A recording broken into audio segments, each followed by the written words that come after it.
After several months of waiting, finally we were able to see the official design of the PlayStation 5. The design looks cool and futuristic. Although, sabi nga ng iba, mukha nga daw router. But for now, we will save the design topic for another video. Sa ngayon, ang pag-uusapan natin ay sa mga features ng PS5 and talaga ba siyang true next-gen console. Maraming familiar titles na pinakita si Sony no event nila last week and talaga namang surprising para sa lahat. Nandyan ang Gran Turismo 7, Spider-Man Miles Morales, NBA 2K21, Resident Evil Village, Sackboy, and syempre, Horizon Forbidden West, which a sequel from Horizon Zero Dawn sa PS4. Meron din mga new IPs like Pragmata, Solar Ash, Goodbye Volcano High, Returnal, Project Athia, Stray, The Devil Inside, and Kena or Kena.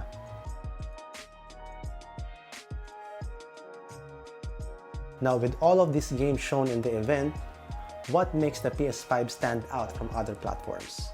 Let's find out. The two main features that the PS5 can offer is their state-of-the-art custom SSD, ray tracing, or global illumination technology. Now, to understand this new tech and what it does when we play games, let's go back in time and see how old generation of games work.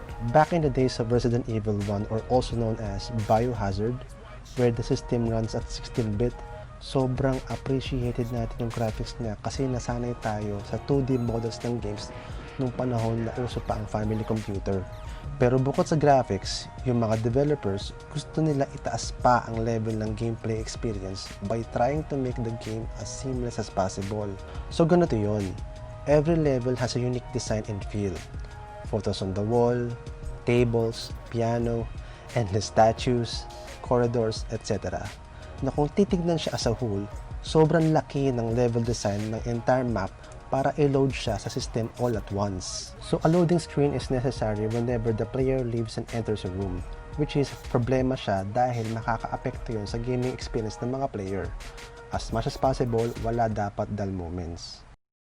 So ang ginawa nila para magmukhang seamless ang dating, sa tuwing lilipat ng kwarto, mayroong opening and closing door animation na tumatagal lang 5 to 6 seconds para magmukhang dire-diretso ang flow ng game. Pero sa totoo, binibigyan lang ng game developer yung console ng enough time para i-load sa background yung susunod na level, which is nakadagdag siya sa feel and suspense ng game.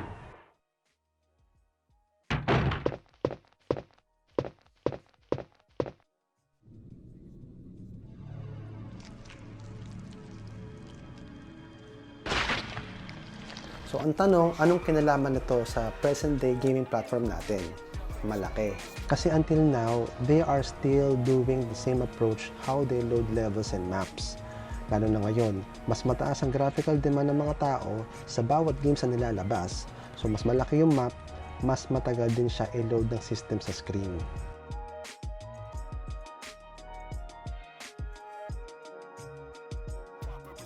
So they came up with an idea to hide the loading screen by replacing it with very slow elevators. Enough time para ma-load yung next location.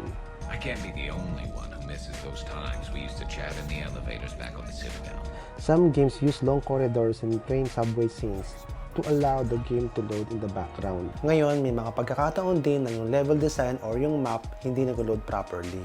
This is not because of lack of loading screen na sinet ng mga developers, but limitation na rin ng kakayanan ng isang gaming platform. Madalas nangyayari ito sa mga low to medium level PC build. Open world games usually suffers from this kind of issues. There are three major parts na meron ng isang gaming platform: the storage drive, the CPU, and the graphics card. These three works together hand in hand so it can perform well but not 100%. Why? Because of bottlenecks. Bottlenecks are the one that causes the system not to perform at its best. This is because of the hardware and software limitation that the current generation has. We can make the PS4 as an example. The disk drive inside the PS4 holds back its performance dahil hindi enough yung speed niya to transfer data to the CPU. Since mechanical yung parts, wala talagang magagawa but to wait until mahugot lahat ng CPU ang data out from the disk, saka pa lang maipaprocess. Gamitin natin example yung presentation ng Mark Cerny kung gaano kabilis ang disk drive ng PS4. By the way, he is the lead architect ng PlayStation. It is my great pleasure to introduce lead system architect Mark Cerny.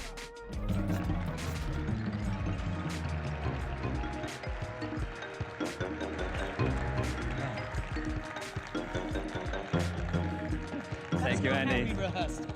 This is going to be a bit technical, so bear with me. Kung may 1 GB file daw na hugutin from the disk para mag-process siya ng CPU, may read speed daw ito na naging range from 50 to 100 megabytes per second. At may seek time na bilis na 2 hanggang 50 milliseconds, depende kung saang part ng disk nakalagay yung data. Pwedeng nasa outer edge or inner edge ng disk. Now, if we are to compare the disk drive versus the SSD, ang pinakasimpleng sagot, SSD doesn't have any moving parts, so mas magiging mabilis ang pag-transfer ng data. Kasi electronic yung loob, parang flash drive. Ang standard SSD is maaaring 10 times faster than the disk drive ng PS4. At kung gagamitin siya para sa PS5, maaaring twice lang ang improvement nun pagdating sa pag-load ng game. Ang kanilang goal para sa PS5 ay hindi lang basta high speed na 10 times faster sa PS4 hard drive, but 100 times faster in loading games and streaming data. This is not possible with the standard SSD. So they made a custom SSD na may flash controller. Ang flash controller ay may mga priority levels na nakaset para mag-execute ng specific task for the system. Example would be the custom decompressor na nilagay nila sa I/O unit na tinatawag nilang Kraken, na ang purpose is to compress and decompress data. At bukod sa Kraken decompressor, may iba pang custom hardware na ginawa para sa SSD I/O. This is to utilize the system to its 100%. Now, to compare yung target speed para sa PS5 versus the disk speed ng PS4, ang PS5 ay may bilis na 5 GB per second versus sa 100 megabytes per second ng PS4. At may seek time na instantaneous versus sa 2 to 50 milliseconds ng PS4. This speed can only be possible sa custom SSD na ginawa para sa PS5. Ito ay para i-address the bottleneck issue na common sa current generation na console ngayon.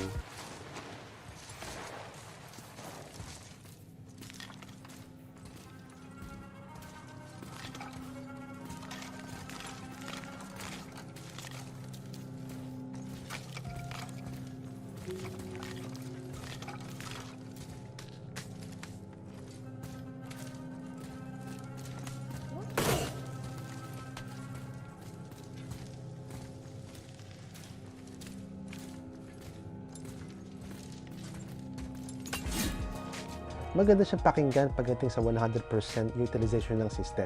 Pero ang tanong, meron bang graphical improvement to para sa PS5? Hold on to something.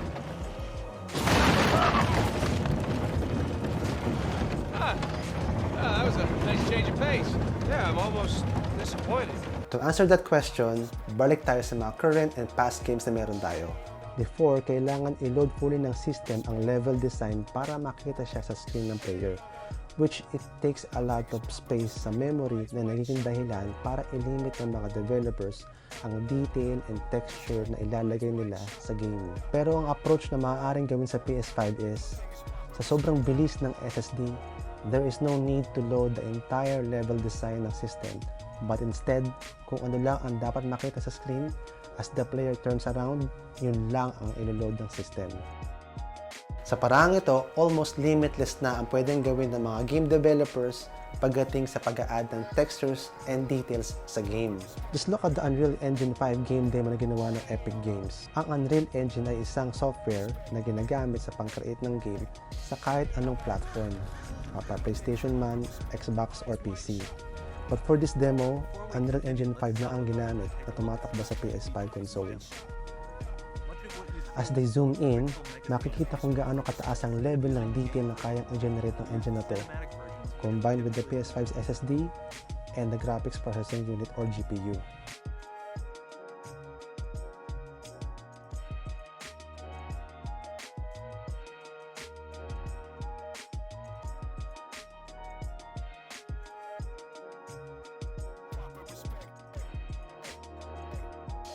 Ray tracing is also one of the features ng PS5 na ipinakita sa demo na to.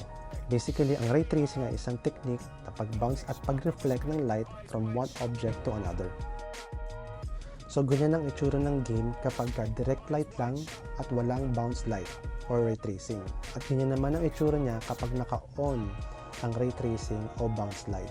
It's a dynamic lighting technique na kung saan ang illumination ng environment ay magdidepende sa behavior ng light source. At sa parang ito, mas magiging lifelike ang graphics ng mga games sa next-gen consoles.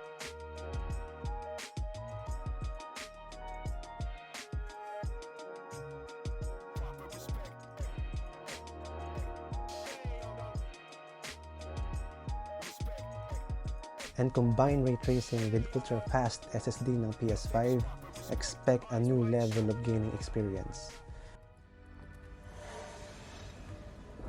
The portal, it's open. Don't fail me now.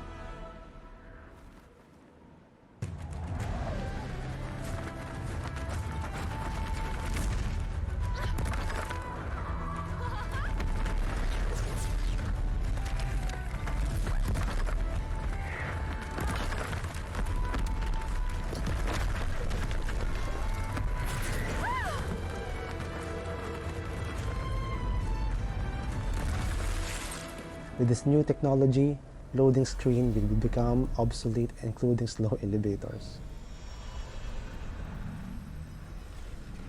It's time to see what's next.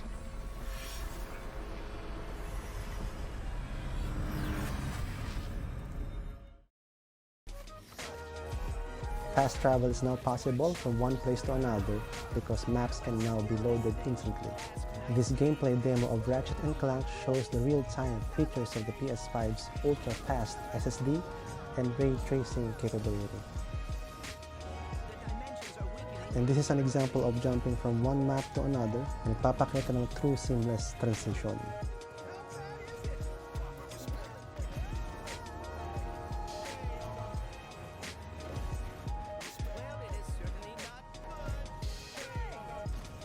We can also see the ray tracing technology in this game demo, as you can see the reflection on the floor.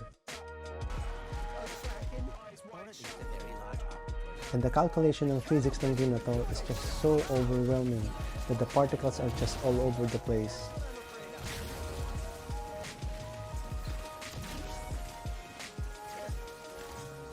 Now we can go back to our original question, what makes the PS5 stand out from other platforms? Answer, SSD. We hope you enjoyed this video, and if you want to see more of our content in the future, please subscribe to our channel or click the bell button for notification.